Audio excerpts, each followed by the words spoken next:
Everybody here on the right side of the shuttle, wave at me all the way there into the back.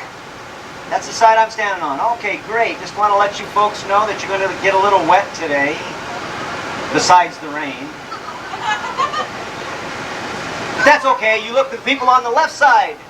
You guys are going to get soaked. So if you need to switch, now's the time to do that, because once we do get started, I'm going to request that you all please remain seated at all times throughout our tour. I think I'm safe here, huh, Rob? Also, as a word of warning, I see video cameras, I see all kinds of purses, glasses, hats. Please, while we're on our tour, hang on to those valuable things. You don't want to lose them overboard. It might take a while to get them back, and I don't know whether you'll get them back in the same condition that they left the shuttle in. Also, please, as a courtesy to everyone around you, no smoking, eating, or drinking while we're on our tour as well. Recording studios, everything that you could possibly need to make commercials, television shows, and feature films. Speaking of film, while we're on our tour today, there are no restrictions whatsoever. So get those cameras and get those camcorders ready to go, because your very first photo opportunity is coming up on our right. And I do mean high up on our right. The award-winning Earful Tower, the symbol of the Disney MGM studios. Our tower stands 13 stories tall and is capped off, as you see, by a set of Mickey Mouse ears that weigh 16 tons. 16 tons, what do you get? Well, you get a hat size in this case of 342 3/8. Also on your right is our prop warehouse and one of our motor pools. Those futuristic-looking police cars were used in the film Blade Runner starring Harrison Ford. The red Coyote sports car, if you recall, came from a TV show called Hardcastle and McCormick starring Brian Keith. That's a Chevrolet with green wheels out there. That was used in the movie Untouchables starring Sean Connery and Kevin Costner. And the whole row of vintage automobiles, colorfully painted, bullet holes and all, was used in the movie Dick Tracy. You can see our prop department is busy refurbishing things back there. But on your left side are bungalows. Bungalows is where we house production crews that are currently filming here at the studios. For instance, bungalow number 1, we currently have filming the Mickey Mouse Club. Bungalow number 3 is a company called Ivan Tours, who's making a new movie about a very old movie star. And that movie star is Flipper. Look for that coming out soon. Right now, Jeremiah's taking us into our greens department. Here we store the plants, trees, shrubs that we use on a sound set. Why we do that? Well, we use them to hide the cables laying on the ground, for instance, or maybe a wall that's only partially built. Of course, because of the heat of the lamps, are all carefully fireproof before they are taken into a sound stage. Coming up on our right, should a director need a 30-foot flower stem, we just happen to have a leftover from the movie Honey, I Shrunk the Kids. And those designer plants, those are called topiaries. Their sculpture takes up to 10 years to develop them that way. And of course, you see those all throughout the Walt Disney World. Right now, Jeremiah is going to take us into one of our more glamorous departments. That's called creative costuming. As we enter the tunnel, you'll see that our many talented artists, tailors and seamstresses, are busy at work. Look up to your left on the wall, you'll see the many designer sketches. That's how costume begins. As we go through the tunnel, you'll see many examples as well. Julia Roberts from the movie Pretty Woman, Warren Beatty and Donna from the movie Dick Tracy. Julie Andrews and Mary Poppins. Later on will be Bill Campbell from the Rocketeer, and the human postmaster from Luke Perry from Roger Rabbit. Now, our 180 artists here will use up to 175,000 yards of material every year. And right now, in Florida, we host the world's largest working wardrobe, consisting of 2.5 million garments. Well, I hate to do with Washington. Right now, we're passing by our lighting department. Here, our technicians maintain about 3.5 million watts of lighting power. That's enough to launch an entire city with a head of Florida. Then the Dick Tracy makeup stuff for on display are the many masks and appliances that were used to transform the humans into the comic book criminals you saw in movies.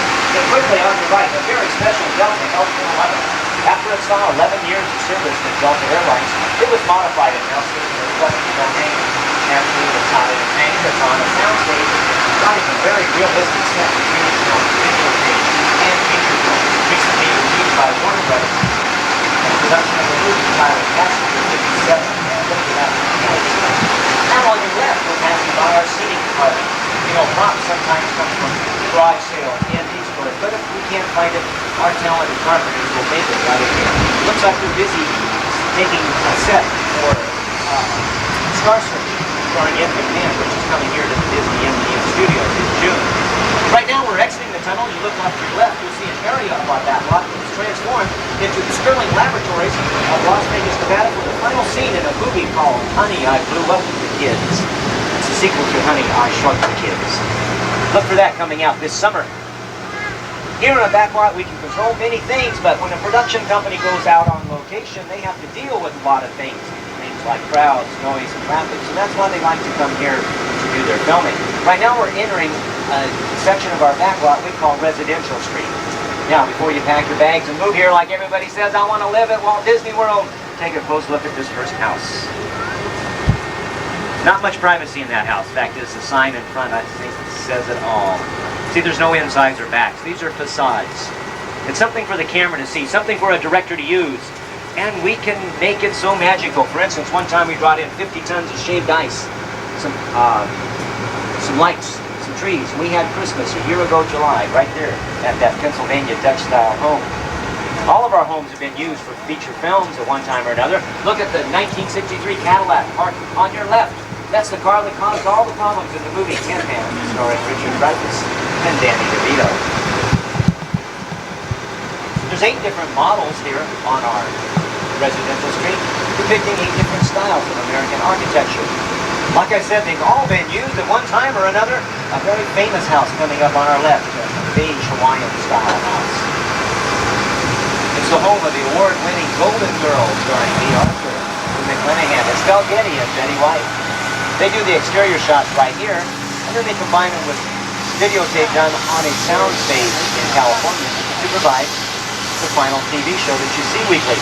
Across and catty-corner from them is the home of their neighbors from Empty Nest. And then finally, the last house on your left shows what our prop designers can do to make that home, give that home the look that the director wants, complete with toys, the American flag, and the doghouse out in the front yard. And the last house, speaking of dog houses, the Flyers meet to eat in the movie The Rocketeer, the Bulldog Cafe. Complete with a GP airplane. Wish that airplane could fly, but it's not. It was never designed to fly. It is really a full-size prop that was used in the movie. It was called special effects. It's a blue screen technique. At the conclusion of our tour, I'll show you exactly how you can become a special effects expert yourselves. But right now, it looks like we're waiting here to do some traffic to clear. Let me tell you a little bit about this area before we go deeper into our back lot. If you look across the street to your left, you can see what we call New York Street. Now, we will be coming back to this area, but please note the fact that all of our buildings on New York Street are 3 stories tall. Most studios, they only have 1 story. It gives the cameras, the directors, very limited exposure as far as camera angles. That's why they like to come here and shoot their scenes. We can even make those buildings 5, 6, 10, 12 stories tall. And it's called matte painting. It's a special effect technique as well that you'll learn inside the Magic if you want to take that tour, which I strongly recommend if you haven't seen it yet. Looks like we have a tram clearing in front of us, so let's wait here a few minutes, and we'll continue deeper into our back lot. Also, at this end of New York Street, you see that archway over there. That's called Washington Square. That's where the Teenage Mutant Ninja Turtles, the heroes in a half shell, make their appearances throughout the day. For all you kids, it's a chance to get a photograph with your favorite hero in a half shell, maybe an autograph as well. So check your Showtime guide. They appear through the balance of the afternoon, right up till 5:30. Well, it looks like we're about ready to clear here. Now we'll go deeper into our back lot. All clear.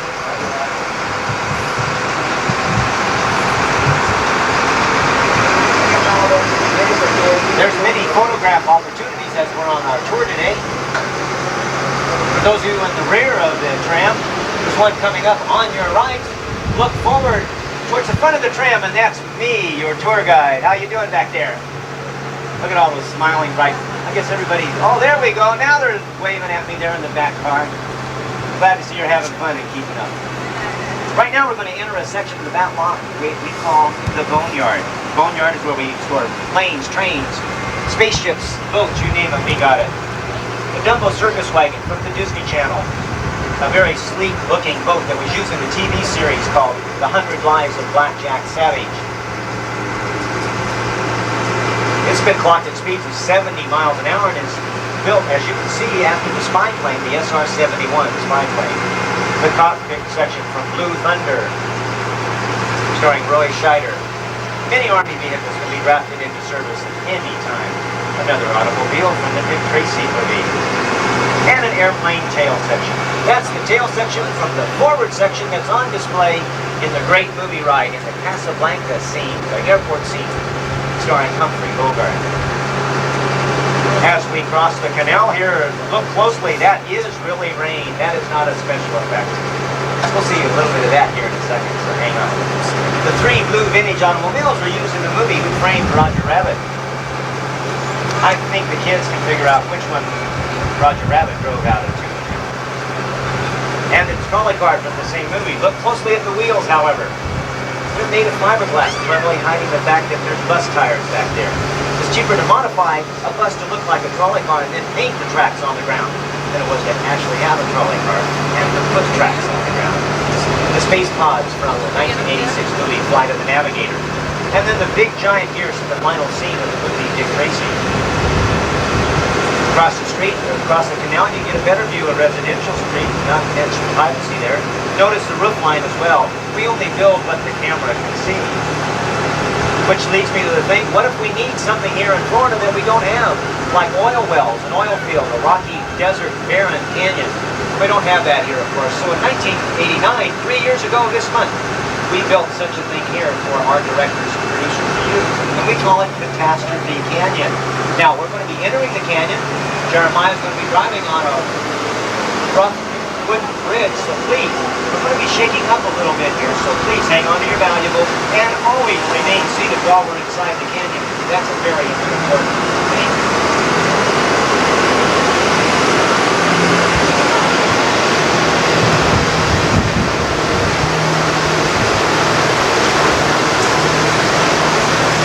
As we enter the canyon, please note how realistic everything looks. Built to the minutest detail.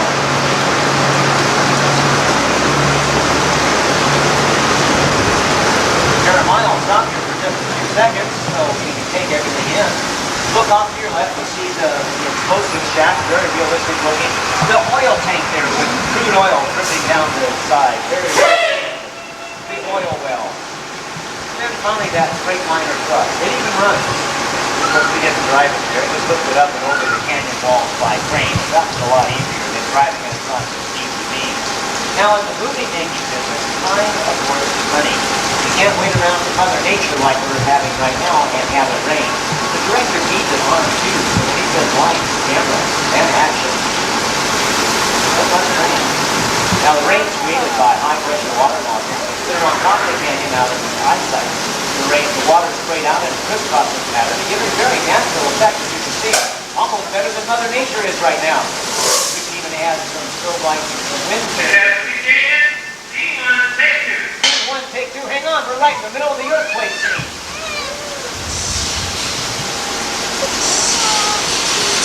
Oh, look at that. We got lucky with that one. No earthquake for us. What is this?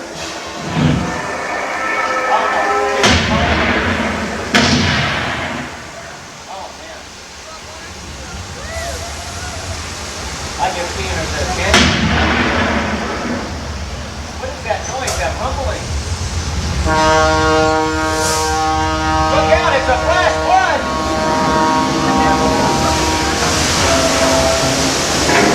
And the truck is breaking away!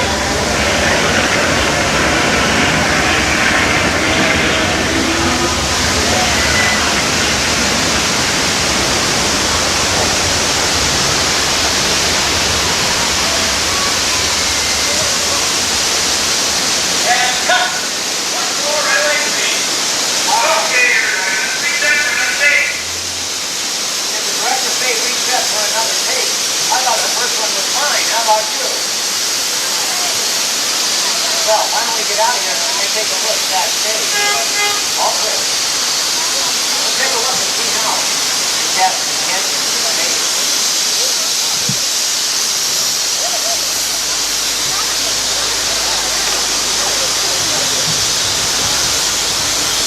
Now, the Kennitt Canyon, it took 6 months to construct. It's quite a long time, but I think it was well worth it. Carefully hand-molded to look like the real thing. The small yellow pipes carry the propane gas for the fires and the explosion. The large white pipe recycle the water from the canyon floor all the way to holding tanks on the top of the canyon out of eyesight. When the floodgates were opened, 70,000 gallons of water came rushing towards our settle. And that big plume of water you saw shot up into the air, that was called a water cannon. Water cannons so strong you could shoot a basketball over the Empire. What seemed like an out-of-control disaster was actually very carefully utilized a series of events, all of which could be recycled in 3.5 minutes. Just in time for our next shuttle load of victims. Visitors. There happens to be another shuttle load on their way right now, so let's not give away the secret. Let's just smile, wave as they go by, and, oh, by the way, look dry, okay?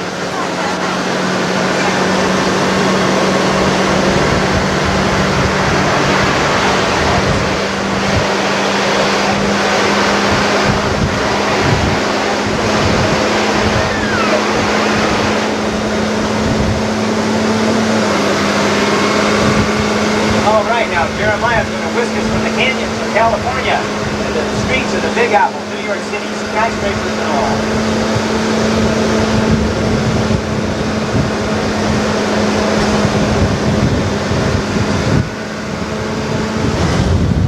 As we turn the corner, you'll get several good views of several things I would be talking about. For instance, on your left, if you look at that small town church, notice as you drive in front of it, it suddenly transforms into a large city cathedral.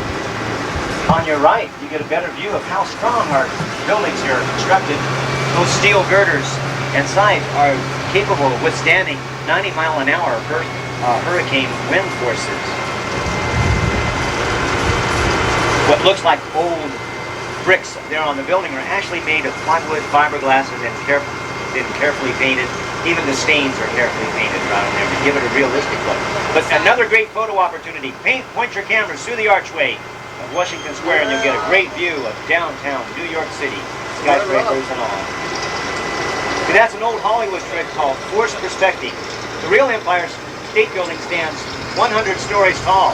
Ours is a painted flat about 2 blocks away that only stands 4 stories tall.